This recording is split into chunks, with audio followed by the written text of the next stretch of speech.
with Wekiva, and so far, the best defense has been beating the best offense. Yeah, the score I think really says it all. It's 15-7. Sometimes the proof is in the most simple of the tangible statistics. And remember, that 7 points was an interception return, so the defense did not give it up.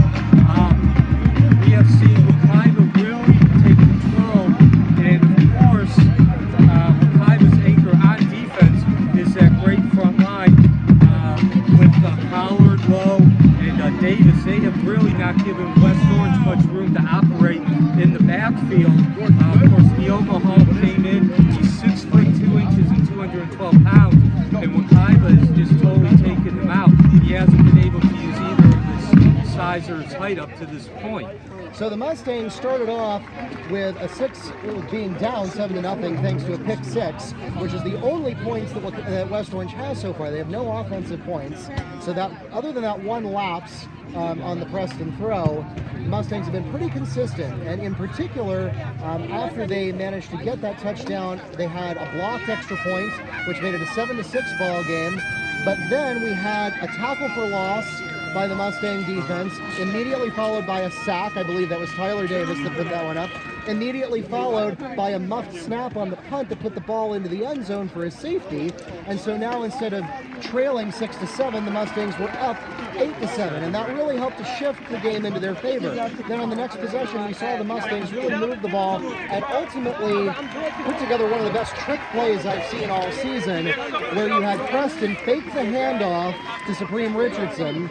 Instead, he flicks the ball backwards to Malcolm Green, who turns into a quarterback and then connects with Malik Tolbert in the end zone, touchdown, and the Mustangs are up 15-7. Yeah, and that's really what we've seen all season. One of the things that Wekiva does, as we mentioned, they might not always be very consistent, or not as consistent as Coach Bettis some would like, but they've been effective. And when they had that opportunity to strike, they struck. They scored 3 times and 15 points.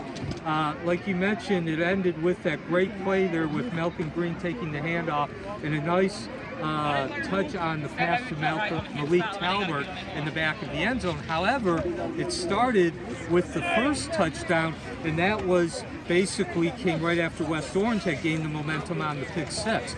Larry Preston came in, he remained calm, he remained cool, he remained poised, gave the offense the leadership they did, and it was a great drive. 78 yards and 14 plays, exactly what Wekiva needed at that time.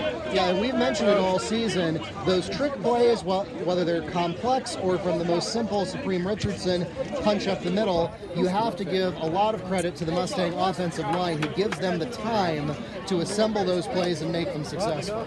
Yeah, and again, we saw that on the pass with Green. That's a play that takes a very long time to develop, about 4 or 5 seconds, and you have to be able to not only hold your blocks, but you have to keep your focus and not holding. A lot of times you get holding. With all that said, Wekiva has really put themselves in the position that you want. And again, that's one of the great things about Wekiva. Not only do they know what they do well, they do one thing well, and they know how to do it well. And not only do they know the time, but they understand the situation, how to use it in the situation.